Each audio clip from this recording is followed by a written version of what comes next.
오늘 제목은 마음에 근심하지 말라입니다.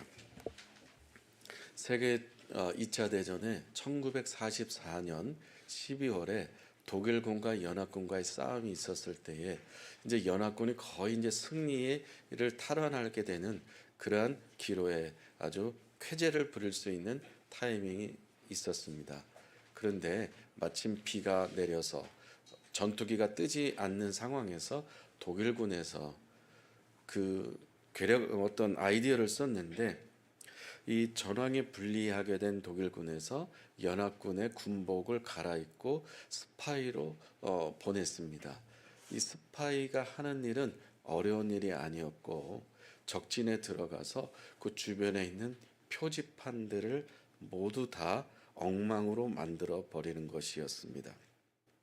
그래서 이 잠입한 스파이가 그 연합군이 사용하려고 하는 그런 표지판들이 방향에 엉뚱하게 다 돌아가 있는 것입니다. 이 틈을 노려서 독일군이 먼저 반격을 시작을 했습니다. 그래서 연합군들은 당연히 뭐 자기들이 이길 거라 생각을 하고 안심하고 있었을 때에 그 독일군이 쳐들어오면서 이 전쟁은 그 유명한 벌지 전투라고 하는 전쟁입니다. 벌지 전투에서 자기네가 이길 줄 알았는데 이제 반격하오는 독일군을 향해서 나아가는 연합군들은 그 표지판들이 다 엉망으로 향하고 있어서 표지판대로 따라가다가 잠복되어 있는 그 모든 그 독일군들에 의해서 함몰 당하고 말아서 대패를 하게 됩니다. 그 전투가 벌지 전투입니다. 이 연합군이 이길 줄 알았는데 패배한 원인은 올바른 표지판이 없었기 때문입니다. 제대로 안내하는 그러한 표지판이 없었기 때문입니다. 잘못된 표지판을 우리가 따라가다가는 전쟁에서 대패한 연합군처럼 우리 인생에 있어서 잘못된 표지판을 보고 따라가다가는 우리 인생이 대망할 수도 있다는 것을 교훈하고 있습니다. 우리가 매일 말씀을 묵상하는 이유가 무엇일까요?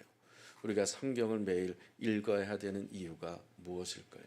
우리가 힘들고 어려울 때마다 그리고 주님을 만나고 교제하기 위해서 쉬지 않고 기도해야 할 이유가 어디에 있을까요? 인생의 바른 표지판을 놓치지 않기 위해서 그렇습니다. 사람들은 왜 근심하게 될까요? 여러분 근심하고 있는 거 있습니까? 왜 근심, 걱정, 염려, 불안, 초조할까요? 근심하는 이유는 여러 가지가 있습니다. 또 어떤 사람은 A라는 것 때문에 근심하지만 B라는 사람은 다른 것 때문에 근심할 수 있습니다. 크게 카테고리를 나누면 사회적인 근심이라고 한다면 직장 문제가 있겠죠. 그리고 인간관계의 갈등에 있겠습니다. 또한 청년들에게선 결혼 문제도 있습니다.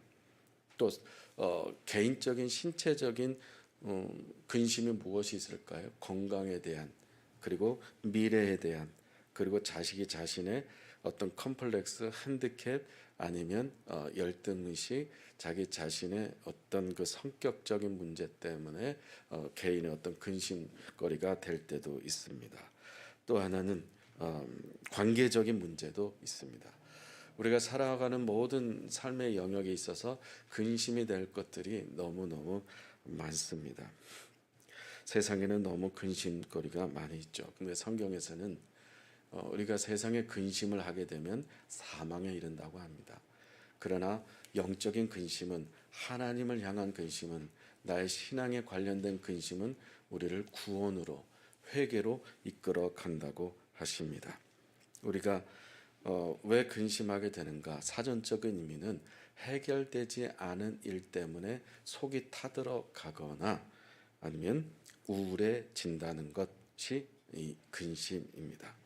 우리가 어디로 가야 할지, 이것을 어떻게 해결해야 될지, 이것을 무엇을 어떤 방법을 동원해야 될지, 그리고 엉뚱한 표지판을 보고 따라가다가 또 실패해서 다른 사람들이 이 표지판 보고 따라갔으니까 다른 사람들이 이 매뉴얼 보고 따라갔으니까 나도 한번 따라갔다가 실패함으로 인해서 그러면 진정한 표지판은 올바른 표지판은 무엇인가 그것을 찾느냐고 근심하는 사람도 있습니다.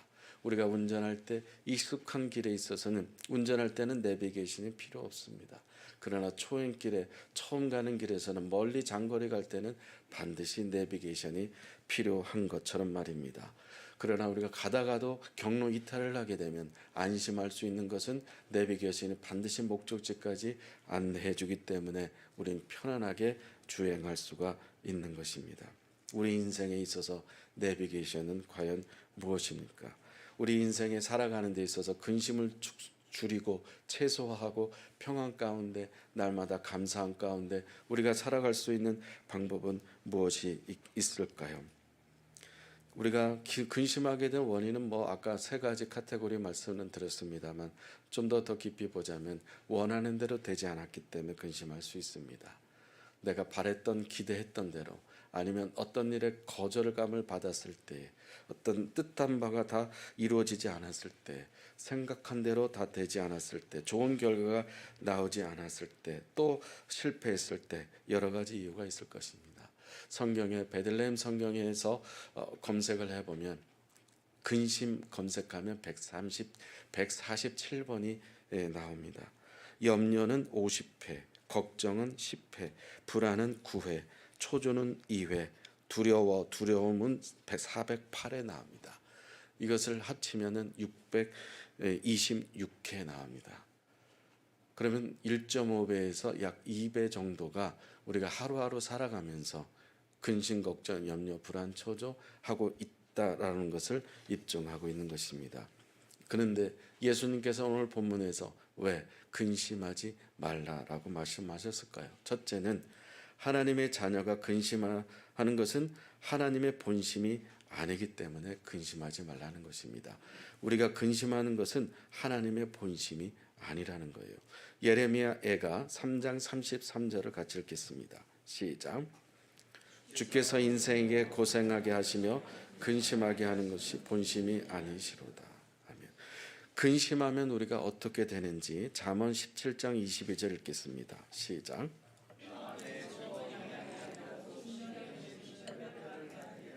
네. 하나님은 말씀하십니다. 근심과 염려는 우리 뼈를 상하게 하고 뼈를 마르게 한다는 것입니다. 근심과 염려는 또한 하나님을 신뢰하지 않는 죄라고 말합니다. 사랑하는 자녀가 어떤 문제에 함몰됐다는 것은 어떤 문제에 사로잡혀 있다라고 하는 것은 바로 하나님을 내가 신뢰하지 않고 있다라는 것을 입증하는 것입니다. 근심, 걱정, 염려, 초조, 불안 이 문제가 생기는 것은 나의 시선이 지금 문제에 고정되어 있기 때문입니다. 내가 뭔가 지금 염려하고 있고 근심하고 있다면 그 문제 앞에 그 근심 앞에 내 시선이 내 생각이 온통 거기에 포커스가 맞춰져 있다라고 하는 것입니다. 이런 말이 있습니다. 제가 늘 했던 말인 것 같은데 같이 읽겠습니다. 시작. 기도하지 않으면 문제가 아닌 것이 문제가 되고 기도하면 문제가 없다. 다시 읽겠습니다. 시작. 기도하지 않으면 문제가 아닌 것이 문제가 되고 기도하면 문제가 없다. 네. 이 말씀은 항상 제가 이 앞에서 외우는 말입니다. 어떤 근심거리, 걱정거리, 염려거리, 큰 문제가 있으면 그것에 내가 확 눌려버립니다. 어떤 사람 때문에, 어떤 말 때문에, 어떤 일 때문에, 그것 때문에 확 눌려버립니다. 그럼 내가 지금 기도하지 않고 있다는 시그널을 지금 하나님 나한테 보내고 있다라는 거예요. 내가 지금 어떤 일에 지금 사로잡혀 있다, 문제가 있다, 근심에 있다.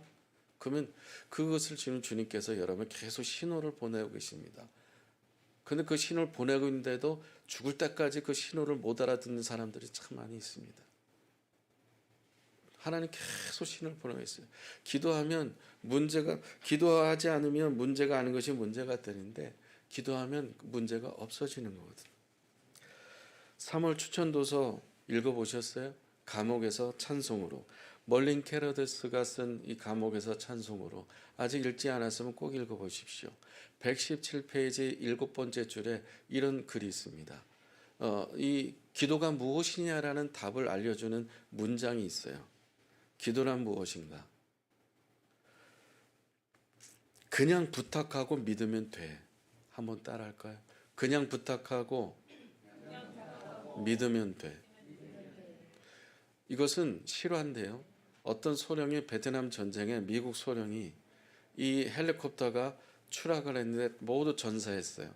근데 큰 부상을 입은 이 소령이 지금 신음소리를 알면서 고통 가운데 있을 때 베트공들의 소리가 가까워 들어오는 것입니다. 베트공들이 미국 군인들을 잡으면 바로 죽이질 않고 고문을 심하게 고문 아주 심각한 그런 고문을 해서 고통 속에 죽인다는 것입니다. 그래서 그것을 알고 있었기 때문에 소령은 너무 공포감이 두려움이 근심이 엄습해 왔습니다. 교회를 평생 다녔지만 하나님 앞에 말을 한번 걸어본 적이 없는 사람입니다. 기도가 무엇인지 기도를 어떻게 하는지 해볼지도 못했던 사람입니다. 근데 갑자기 생각이 싹 지나가는 것이 있었어요. 그냥 부탁하고 믿으면 돼라는 이 문장이 들어온 거예요. 그래서 하나님 제발 저 좀 살려주십시오. 그리고 하나님 앞에 부탁을 한 거예요. 근데 마침 그때 북쪽으로 향하는 그런 그 북쪽으로 가야만 하는 헬기가 있었습니다. 근데 헬기 기장이 갑자기 마음에서 동쪽으로 가고 싶은 마음이 들었다는 거예요. 동쪽으로 헬리콥터를 방향을 틀고 가는 과정에서 그 헬기에 타고 있는 사람이 그 소령을 발견하게 되었습니다. 하나님의 은혜로 하나님 저 좀 살려주세요라고 간절히 부탁했던 그 소령의 기도를 하나님 작은 신음의 울부짖음을 하나님 들으셔서 그 소령을 그 헬리콥터가 구출해 냈다는 이야기입니다. 우리를 근심케 하는 그 무엇이 있다면 모든 것을 내려놓고 하나님을 신뢰하는 자리, 하나님을 의지하는 자리, 기도의 자리로 나아가시길 바랍니다. 여러분 근심하고 있는 그것은 여러분이 하나님을 지금 의지하지 않고 있다는 겁니다. 우리를 살릴 수 있는 길은 하나밖에 없습니다. 기도의 자리밖에 없습니다. 여러분 지금 무엇 때문에 그 근심 없애려고 걱정 염려 없애려고 땀을 흘리고 있지 않습니까? 해결된 적도 있었겠죠. 그러니까 그 땀을 계속 땀을 흘리고 있겠죠. 그런데 예수님께서 죽음 앞에서 어떤 땀을 흘리셨습니까? 눈물의 땀을 흘렸습니다. 겟세마네 동산에서 십자가의 죽으심을 앞에서 땀방울이 핏방울 되던 눈물, 콧물, 땀방울 다 흘리시면서 십자가 죽음이 두려우면서 마음이 괴로워서 예수님께서 기도하셨습니다. 예수님 왜 그런 고통스러운 기도를 하셨을까요? 그렇게 할 필요가 없었는데 죄 없으신 예수님이 왜 그런 고통스러운 기도를 해야만 했을까요? 저와 여러분의 죄 때문에. 이 죄로 이영표 선수가 그 인터뷰한 내용을 보면 간증한 내용을 들어보셨습니까? 나는 가만히 내버려두면 지옥행이라는 거예요. 지옥 티켓을 따는 당상이라는 겁니다. 그러나 죄 없으신 예수님께서 나의 죄를 위해서 십자가에 죽으셨고 그 십자가 예수 그리스도를 믿을 때 그 예수 그리스도를 보혈의 피가 나를 깨끗게 하심으로 나는 천국행 티켓으로 바꿔주셨다는 것입니다. 우리가 가만히 내버려두면 자연스럽게 죄로 향하게 돼 있습니다. 하나님과 멀어지게 돼 있습니다. 그러나 죄 없으신 예수님께서 십자가에서 죽으셨습니다. 여러분 사순절 기간에 지금 예수님이 여러분 얼마나 깊이 생각하고 묵상하고 예수님이 겟세마네 동산에서 땀방울 핏방울 되도록 기도하는 그 울부짖음의 기도가 여러분에게 정말 기도가 있습니까? 하나님께서 보내주시고 있는 이 네팔 학생들, 미얀마 학생들, 탄자니아 학생들, 외국인 학생들, 몽골 학생들 보내주고 있는데 여러분 가슴이 지금 심장이 지금 부근부근 바운주 지금 뜨고 있습니까? 흥분되고 있습니까? 아니면 아직 드라이 상태에 있습니까? 하나님이 찾으는 그 한 사람이 하나님의 사람으로 변화된다면 그 사람이 열방과 세계를 변화시키는 나라를 바꿀 수 있다는 것을 모르시겠습니까? 그 모든 근심과 걱정을 여러분 이 사순절 기간에 기도의 자리로 나아가시기를 축복합니다. 우리가 근심하는 것은 하나님의 본심이 아니라고 합니다. 두 번째는 우리가 가야 할 길을 하나님이 잘 알고 계시기 때문입니다. 그래서 근심하지 말라는 것입니다. 욥기 23장 10절입니다. 읽겠습니다. 그러나 내가 가는 길을 그가 아시나니 그가 나를 단련하신 후에는 내가 순금같이 되어 나오리라. 욥이 고백한 것입니다. 욥의 상태 아시죠? 다시 한번 또 리바이벌 해볼까요? 10남매가 하루아침에 생일 파티하다가 집이 무너져서 다 10남매가 하루아침에 죽었어요. 그리고 가축들이 그 많은 동방에 그 부자 이 욥이 도둑들이 절도범들이 와가지고 가축들 다 훔쳐가 버렸습니다. 이제 사랑하는 아내가 이 상태를 보니까 남편도 별로를 듣지. 그러니까 남편은 지금 몸이 아파서 지금 기왓장으로 박박 긁고 있지. 치료도 안 되고 있지. 자식 10남매 다 죽었지. 재산 하나도 없지. 하나님 원망하고 죽어라라고 했습니다. 그때 욥은 원망하지 않았어요. 결국 욥의 아내는 가출했습니다. 여러분, 남편 문제 때문에 근심이 해결됐다고 해서 다른 문제 없습니까? 자식 문제 근심 해결됐다고 해서 다른 문제 없습니까? 우리가 살아가면서 근심 해결됐다고 다른 문제 계속 생깁니다. 그때마다 어떻게 대처하겠습니까? 욥의 고백이 우리의 고백이 되기를 바랍니다. 우리가 영화나 드라마를 볼 때 주인공이 죽는 거 봤습니까? 가끔 있죠. 그건 잔인한 그런 작가하고 연출가인 것 같아요. 로키 영화를 보면은 로키가 정말 KO 다운되고 죽습니까? 그게 피투성이 되면서도 로키가 그렇게 얻어맞으면서도 록다운 된다고 해도 다시 일어나서 결국 그 로키를 승리로 만듭니다. 드라마 영화에서도 주인공을 죽이지 않는 이유가 뭘까요? 그 주인공이 완전히 밑바닥까지 가거나 가산을 탕진하고 다 잃어버리거나 도망다니는 신세가 되고 어떤 동굴 속에 숨어버리는 처참한 신세가 돼도 마침내는 해피엔딩으로 이끌어가는 작가와 연출가 그 의도가 있지 않습니까? 욥의 이 고백인 거예요. 하나님은 나의 가는 길을 아신다는 거예요. 내가 어떤 고난이 있어도 걱정이 있어도 근심이 있어도 하나님은 나를 해피엔딩으로 인도하실 거라는 것을 확신이 욥에게 있었다는 것입니다. 이 믿음과 고백이 저와 여러분에게 있기를 바랍니다.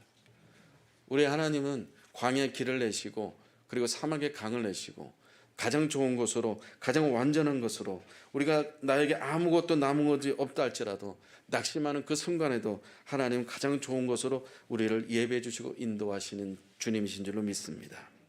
욥을 지켜주신 하나님이 저와 여러분들을 지켜주시고 함께 하신 줄로 믿습니다. 나의 올바른 표지판은 되시는 하나님, 나의 인생의 내비게이션 되신 하나님, 그 하나님을 우리를 한 번도 실망시킨 적이 없으십니다. 나를 향하신 하나님의 생각은 생명과 평안이지 재앙이 아닌 것입니다. 장래의 희망인 것입니다. 나는 항상 롤러코스터를 타는 것 같지만 나를 향하신 하나님의 생각은 초지일관, 한결같으신 좋으신 아버지인 것입니다. 우리 앞에 있는 표지판을 한 번도 바꾸지 아니하시는 하나님을 신뢰하는 저와 여러분들 되기를 바랍니다. 마지막 세 번째는 우리의 영원한 표지판이 있기 때문에 근심하지 말라고 하십니다. 그 표지판이 무엇인지 히브리서 12장 읽겠습니다. 시작. 믿음의 주여 또 온전하게 하시는 이인 예수를 바라보자. 그는 그 앞에 있는 기쁨을 위하여 십자가를 참으사 부끄러움을 개치 아니하시더니 하나님 보좌 우편에 앉으시느니라. 아멘. 여러분, 지금 이 사순절 기간에 사순절 이전과 이후의 기간보다 이상하게 어려움이 있지 않습니까? 사순절 기간에 이상하게 어려운 근심거리가 생기고 다른 때보다 어려운 일들이 고민거리가 생기지 않습니까? 그것을 감사하십시오. 이 사순절 기간에 그런 어려움이 있다면 믿음으로 찬양하십시오. 신앙이 뭡니까? 믿음이 무엇인가요? 인격이 무엇인가요? 지정의, 지식과 감정과 의지 중에서 어떤 것을 더 많이 작용시키는 것이 믿음입니까? 머리로 지성적인 게, 감정적인 것 천만에요. 의지적으로 믿음으로 선포하고 믿음으로 찬양하고 입으로 내뱉는 것입니다. 할렐루야. 우리의 영원한 표지판 되시는 예수 그리스도가 있기 때문에 예수 그리스도는 자기 앞에 있는 기쁨을 위해서 십자가를 참으시고 부끄러움을 개의치 아니하셨습니다. 죽을 필요가 없는데, 십자가 질 필요가 없는데 예수님께서는 비겁해서 수동적으로, 예수님께서는 힘이 없어서, 지지하는 세력이 없어서, 예수님은 돈이 없어서 소극적이어서 무력하게 십자가 당한 것이 아니잖아요. 저 여러분의 죄 때문에 예수님께서 그냥 묵묵히 그 고통의 시간을 십자가를 지고 십자가에서 죽으신 거 아니겠습니까? 그렇다고 한다면 우리는 누구만 바라봐야 돼요? 우리의 올바른 표지판 되시는 예수 그리스도만 바라봐야 될 줄로 믿습니다. 우리가 근심하는, 걱정하고 염려하는, 두려워하는 그 자리에 예수 그리스도를 모시기를 축복합니다. 하나님은 우리를 한 번도 실망시킨 적이 없어요. 그 하나님을 신뢰하는 믿음이 회복되기를 바랍니다. 우리의 길이요 진리요 생명 되시는 예수 그리스도가 우리 모든 것의 주인으로 모실 때 그 어떤 근심은 사라지게 될 것입니다. 우리를 향하신 하나님 아버지의 본심을 이제 알았습니다. 우리가 가야 할 길을 하나님은 잘 알고 계신다고 합니다. 하나님 아버지께서 주신 영원한 표지판 되시는 예수 그리스도가 우리 안에 완전히 회복되어지고 다시 살아나는 영적인 부흥이 일어나길 바랍니다. 다음 주에 부흥 예배가 그런 부흥이 우리 안에 풍성하게 충만하게 일어나기를 바랍니다. 함께 찬양하겠습니다.